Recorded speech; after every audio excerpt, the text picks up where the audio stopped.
Gloria al Señor. Creemos en Jesús y toda nuestra vida debe ser para glorificar el nombre del Señor. La verdadera fe. ¿Qué es lo que Dios espera de nosotros? ¿Qué es lo que Dios quiere producir en nosotros? ¿Cuál es la fe que Él desea ver en nuestras vidas? Voy a leer Lucas 7, versículo 2 y 3. Lucas 7, verso 2 y 3. Dice así la palabra del Señor. Y el siervo de un centurión, a quien éste quería mucho, estaba enfermo y a punto de morir. Cuando el centurión oyó hablar de Jesús, le envió unos ancianos de los judíos rogándole que viniese y sanase a su siervo. Oremos. Padre, pedimos en esta hora que nos hables, oh Dios.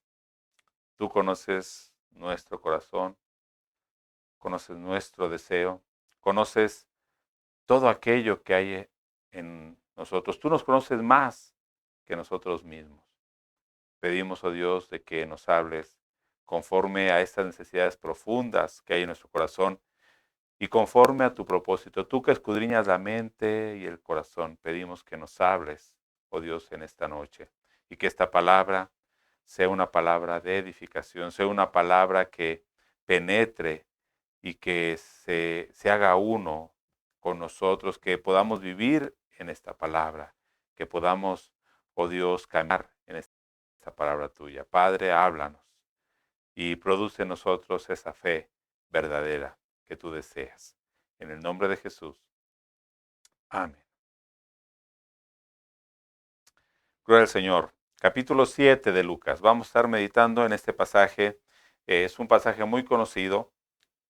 Cuando Jesús sana al siervo de un centurión romano. Para este tiempo de Lucas 7, al llegar al capítulo 7 de Lucas, ya Jesús ha hecho muchos milagros, ya había echado fuera demonios, había sanado a la suegra de Pedro, a un leproso, a un hombre que tenía la mano seca, a muchos de diferentes enfermedades. Dice Lucas 4:40, al ponerse el sol, todos los que tenían enfermos de diversas enfermedades los traían a él. Y él, poniendo las manos sobre cada uno de ellos, los sanaba. Dice, de diversas enfermedades, de muchas enfermedades. Todos los que escribieron los evangelios, los evangelistas, lógicamente escribieron solamente algunos de los milagros que para ellos consideraron eran los más relevantes para lo que ellos querían transmitir. Algunas personas llegan a decir, ¿por qué unos dicen una cosa y otros dicen otros milagros? Simplemente porque aquí, como podemos ver, sanó a muchos. Y a lo mejor, por ejemplo, Juan, que pone 7 milagros, pues en realidad hizo Jesús muchos milagros más, ¿no? Aquí mismo en el capítulo 6 de Lucas, verso 19, dice, y toda la gente procuraba tocarle, porque poder salía de él y sanaba a todos. No nada más aquella mujer que tocó el manto. Ajá. Muchos dice que solamente con tocarle sanaba. Pero ciertamente no en todos había esta clase de fe que Jesús quería que hubiera. Uh-huh.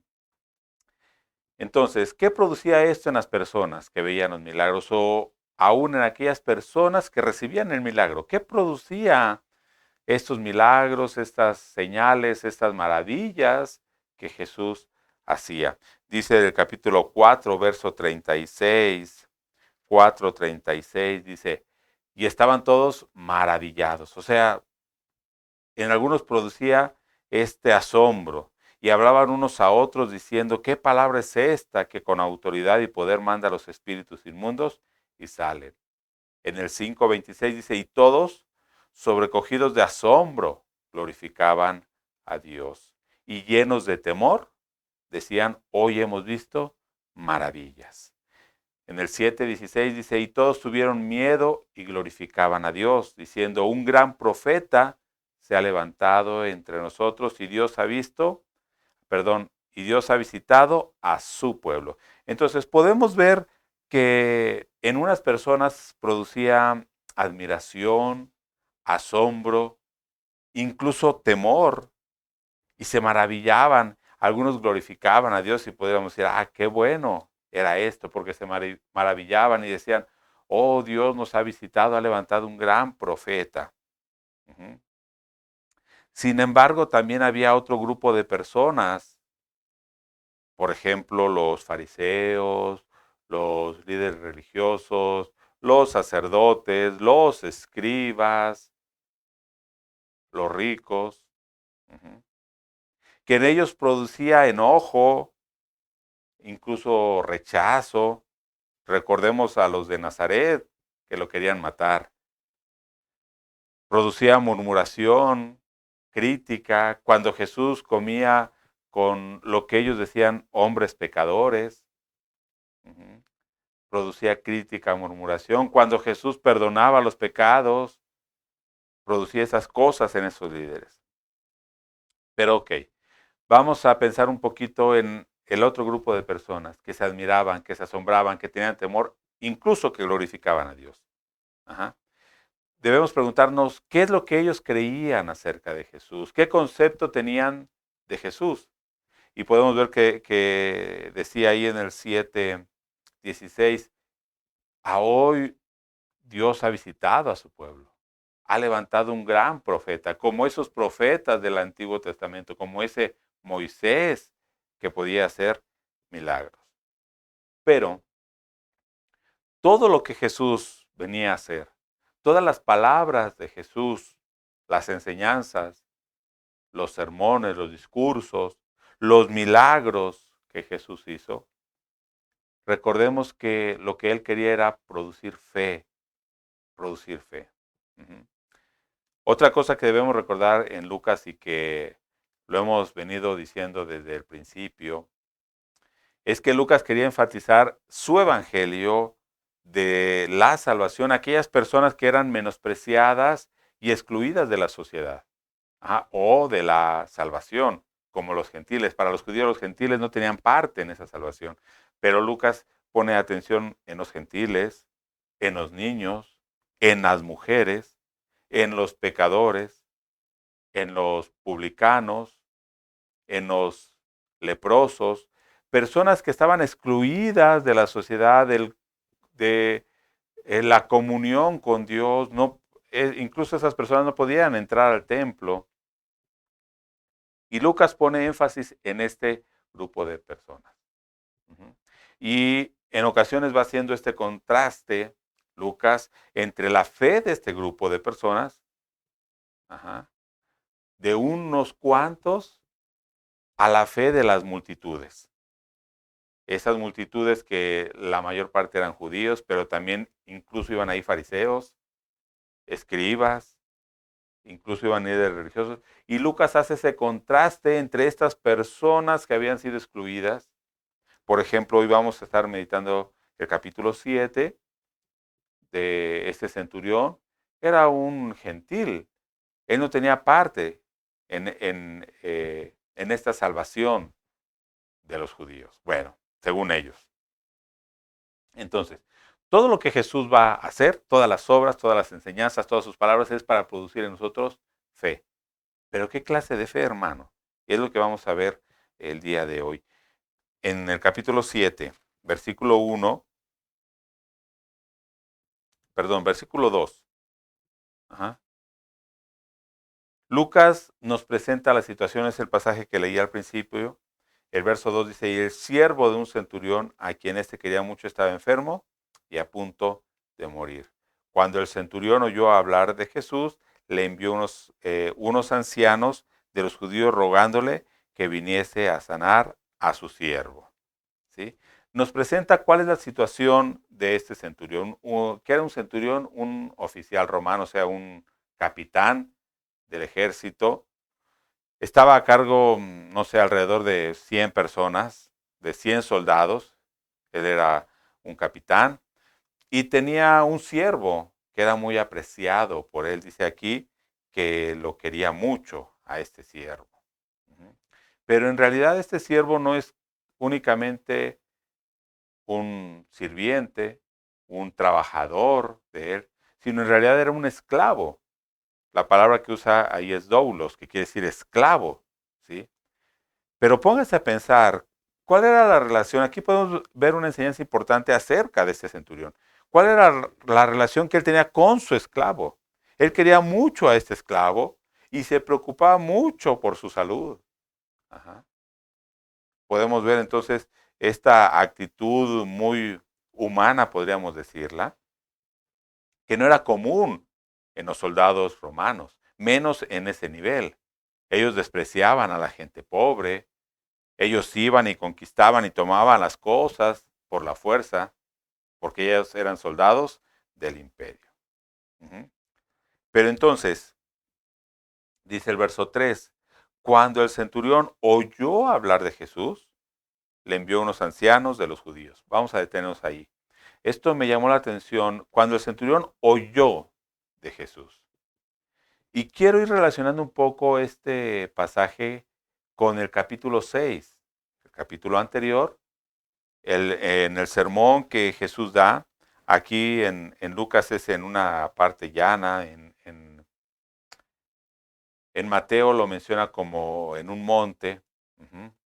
Pero es el mismo sermón que está hablando, ¿sí? No vamos a entrar en detalles si es en un monte, en un llano, ajá, en una parte llana, dice. Pero incluso en los montes hay partes llanas, ¿no? Entonces, muy probablemente era en un monte, en una parte llana. Pero lo importante es lo que va la enseñanza de Jesús. Y en este caso, en el versículo 3 dice, cuando el centurión oyó hablar de Jesús. Pero me llamó la atención que en el 6:27, cuando Jesús está hablando, dice, pero a vosotros los que oís, os digo, amad a vuestros enemigos, y empieza a decir, haced bien a aquellos que los aborrecen. Ujú.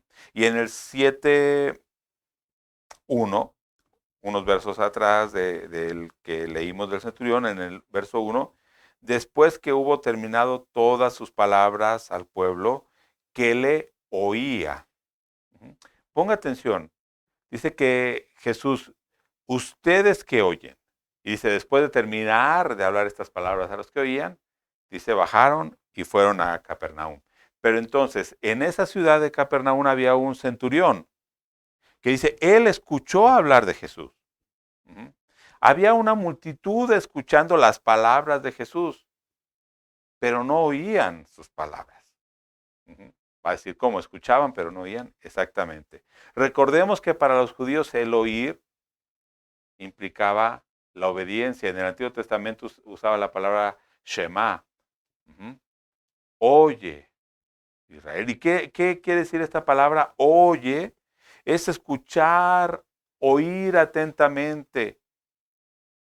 Implica mucha atención, oír con fe, poner atención a lo que nos van a decir. Pero al parecer muchos de este pueblo, ¿sí?, no tenían esta actitud de escuchar atentamente. Por eso Jesús dice, a ustedes los que oyen. Pero entonces el centurión escuchó únicamente, él no estaba ahí escuchando directamente las palabras de Jesús. Pero él escuchó lo que hizo Jesús y él tenía un temor verdadero de Dios. Y vamos a ver lo que pasa. El centurión habló o escuchó hablar de Jesús y lo que había hecho, porque dice que ya para ese tiempo Jesús había hecho muchos milagros. ¿Sí? Entonces seguramente el centurión escuchó que había sanado a un leproso, que había dado vista a un ciego, escuchó que había sanado a la suegra de Pedro, no sé cuántas cosas habrán llegado a sus oídos. Entonces él mandó a unos judíos, que era muy amigo de los judíos, rogando que viniera a sanar a este esclavo que tenía, que estaba, dice, ya agonizando, a punto de morir. Ujú. Entonces podemos preguntarnos, ¿qué habrá entendido el centurión cuando escuchó hablar de Jesús? Ah, es un gran profeta, oh, tiene mucho poder. Entonces yo voy a buscarlo para que sane a mi esclavo, que es de mucha ayuda este esclavo para mí. No, por las declaraciones que el mismo centurión va a hacer más adelante, podemos ver que no era este su entendimiento. No era únicamente, Jesús hace milagros, quiero ir a ver, más bien quiero que venga y sane a mi esclavo. Ujú. La fe de este centurión, y es lo que quiero que usted ponga atención, la fe verdadera, la fe se basa en quién es Jesús, no en lo que él quiere de Jesús. La fe se basa en quién es Jesús. Muchas veces nuestra fe está condicionada en lo que nosotros buscamos o en lo que nosotros queremos. Sin embargo, nuestra fe debe estar fundada en quién es Dios y qué es lo que Él quiere. Ahí debe estar, ahí debe permanecer nuestra fe. De hecho, recordemos los versos anteriores al final del capítulo 6. ¿Qué es estar cimentado en la roca? ¿Qué es construir la casa sobre la roca? Es escuchar esa palabra y obedecerla. O sea, la fe verdadera, la fe que permanece, la fe que está fundada en la roca es aquella que está fundada en quién es Dios, en su palabra y en lo que Él quiere de nosotros y hacer en nosotros. Entonces, en este capítulo, Lucas va a mostrar de una forma práctica lo que Jesús había enseñado en el sermón anterior, en el capítulo 6. Yo pienso que es el mismo sermón, el sermón del monte, que aparece en Mateo 5, del 5 al 7. Entonces, en el capítulo 7, yo voy a tomar nada más este ejemplo del centurión. En este ejemplo del centurión, Lucas está mostrando de forma práctica lo que es creer en Jesús. Ujú. Por ejemplo, en el 6:27 Jesús les había dicho a los que escuchaban, amen a sus enemigos, hagan bien a aquellos que los aborrecen. Ujú.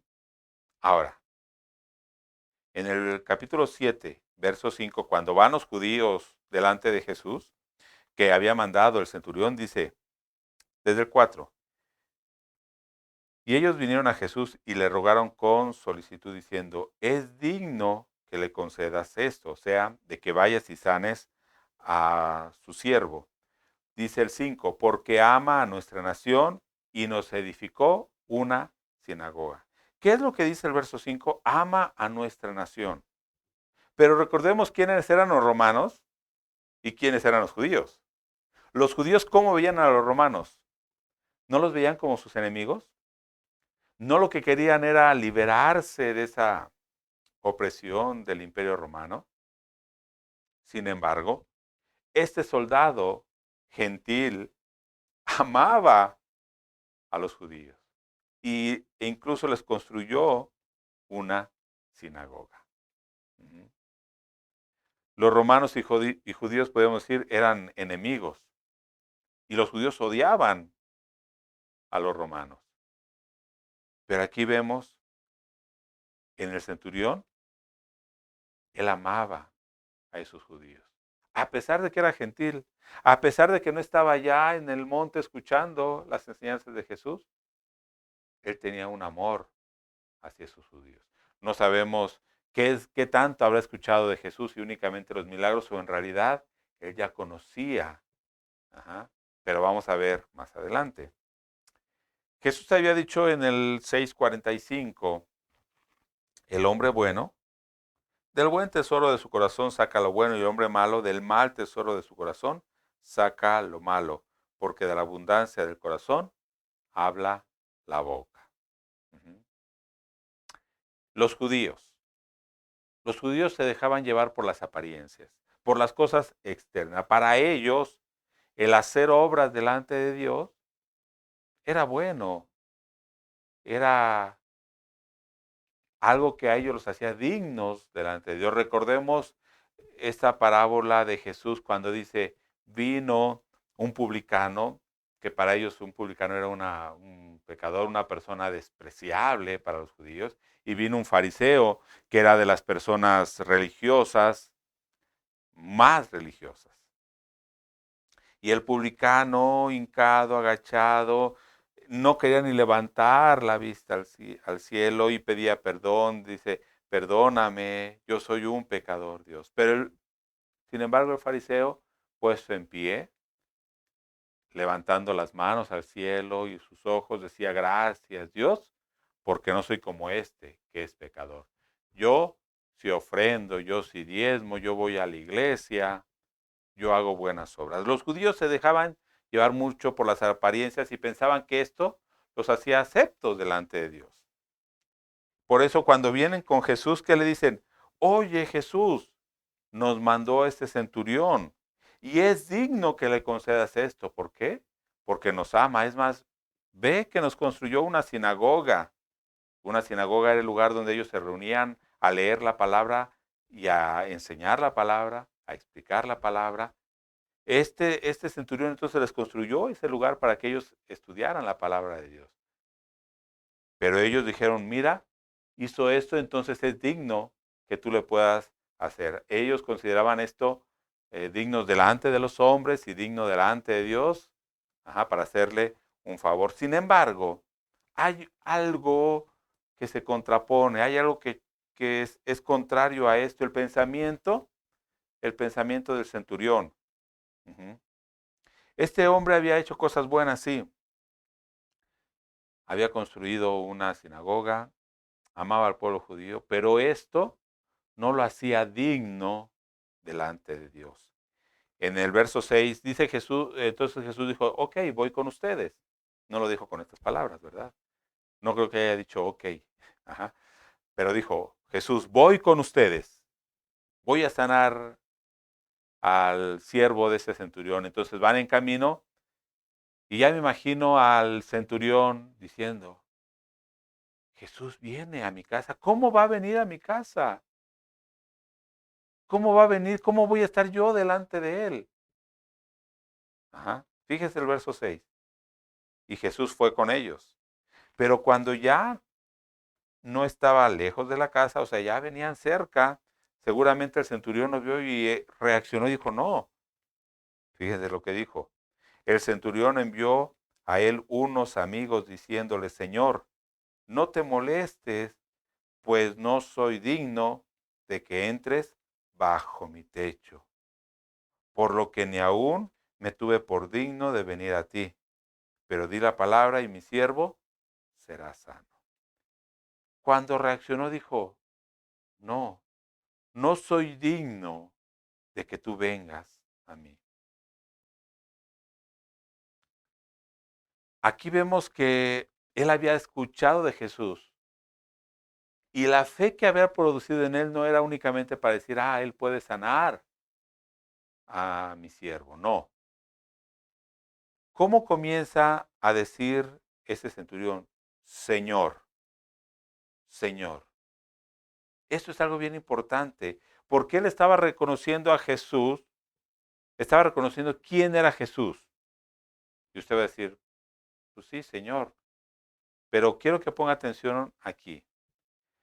Señor, en griego usa la palabra curios, que no nada más es como el señor de la esquina, como el señor de la tiendita, como el señor que pasa a afilar los cuchillos, como el señor de la verdura, no. Este señor, curios, quiere decir supremo en autoridad. Señor soberano, el ungido. Así también se ha traducido el Cristo e incluso Dios. Es como cuando usted ora. Usted dice, Señor. No está diciendo ese Señor como cuando le habla a un señor en la calle, ¿verdad?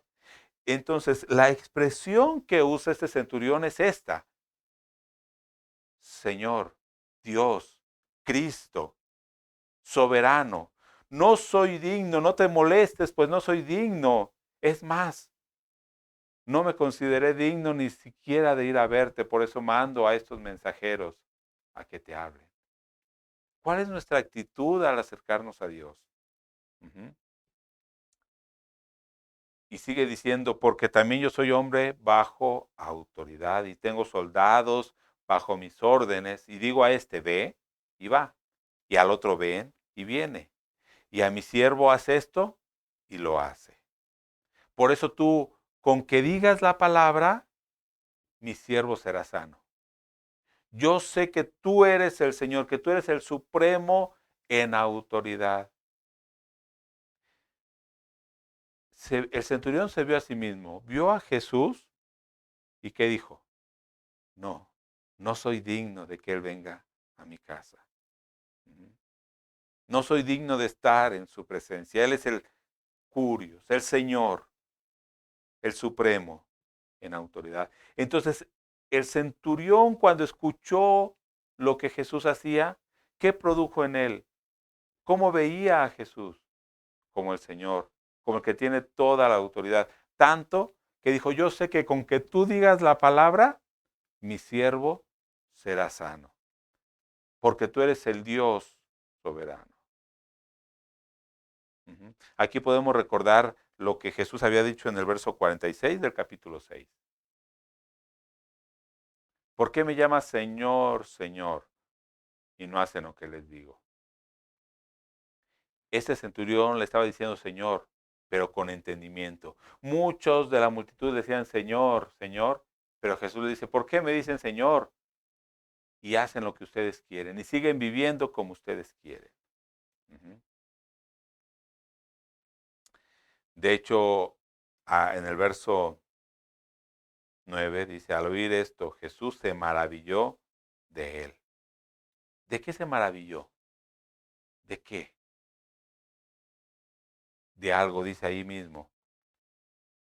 Y volviéndose dijo a la gente que le seguía, a los que le seguían, a los que habían estado en el monte con él, a los que habían escuchado ese sermón, les dijo, os digo que ni aún en Israel he hallado tanta fe. Ni aún en Israel he encontrado. Heuriscos, usa la palabra heuriscos, encontrar, hallar. Recordé cuando Jesús iba caminando y encontró a esa higuera y buscaba frutos. Esta higuera que representaba al pueblo de Israel, dice, no encontró frutos. Ni aún en Israel he hallado este tipo de fe, tanta fe. Y fe, pistis, usa esa palabra para, en griego para hablar de la fe, pistis, que es confianza plena, depositar su confianza, una confianza para salvación. Entonces la fe va más allá de decir, yo sé que Jesús puede hacer esto o aquello. Es más, es independiente de lo que yo deseo que Jesús hiciera en mi vida. Ni aún en aquellos que habían visto los milagros de Jesús se había producido esta clase de fe. Ellos veían un profeta que hacía milagros. Ellos podían ver a un Señor y lo llamaban Señor. Pero Jesús decía, no me llamen Señor, si en realidad no están obedeciéndome. Ellos no podían ver al Señor y Mesías. Ajá. Este centurión pudo ver no a un profeta, él pudo ver al Mesías, al Señor. Podemos recordar también del pasaje anterior cuando dice, no es en el verso 43 y 44, no es un buen árbol el que da malos frutos, ni es un árbol malo el que da buenos frutos. El árbol por su fruto se va a conocer. ¿Cuál es el fruto? ¿Cuál es la clase de fe? El fruto que está hablando aquí no son las obras precisamente, porque ese centurión hizo una sinagoga. Ese centurión amaba al pueblo judío. ¿Eso le maravilló a Jesús? No. ¿Eso sorprendió a Jesús? No. Lo que sorprendió a Jesús es de que él pudiera reconocer a Jesús como el Mesías y que ni esa fe estaba en el pueblo judío. Lo que sorprende a Jesús entonces es esa clase de fe. Una fe que nos lleva a la salvación. Una fe que reconoce a Jesús como el Cristo, que reconoce a Jesús como el Señor.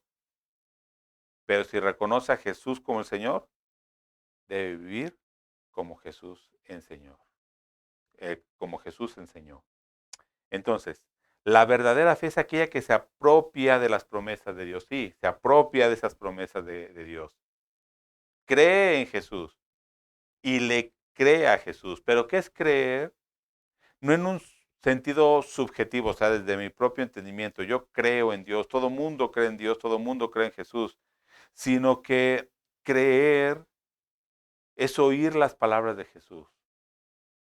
Nos debe la verdadera fe nos debe llevar a creer en Él y creerle a Él. Nos debe llevar a obedecerle a Él. Una fe objetiva, no depende de mí. Esta fe no depende de mí, está basada en la palabra de Dios y en obediencia a esa palabra. Así como terminó el capítulo 6 diciendo, el que viene a mí y oye mi palabra y la hace, lo voy a comparar a este que edificó su casa sobre la roca, que aunque vengan ríos, no se va a caer esa casa. Aunque vengan problemas, pruebas, tribulaciones, enfermedades. Yo sé, hermanos, que ahorita todos estamos pasando esta situación. No hay nadie que pueda decir, yo no tengo problemas, yo no tengo pruebas. Todos estamos pasando esta situación. Aunque venga enfermedad, tribulación, aunque venga el COVID, la fe verdadera va a permanecer y su casa va a permanecer porque está fundada en la roca. El que oye la palabra y no hace conforme a esa palabra es como construir su casa sobre la arena que en la primera inundación se cae.